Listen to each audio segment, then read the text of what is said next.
ভাই আমরাও কুত্তা, বিশ্বাস করেন ছোটবেলায় বেশি ফেয়ার অ্যান্ড লাভলি মাখছিলাম বইলা কালারটা একটু গোল্ডেন হয়ে গেছে।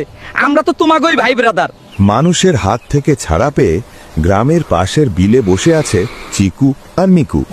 চিকু হালকা হেসে বলল, দোস্ত, মানুষের মনটা কাচের গ্লাসের মতো, একটু কান্না একটু কথা ফট করে গলে যায়।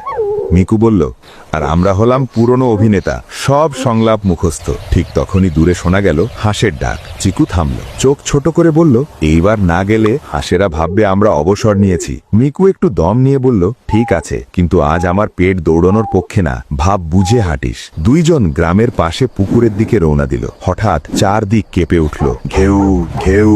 চিকু বলল, ওইটা হাঁস না রে ভাই, ওইটা গ্রামের সিকিউরিটি আপডেট। মিকু কাঁপতে কাঁপতে বলল, বাঁচতে চাইলে দৌড়া।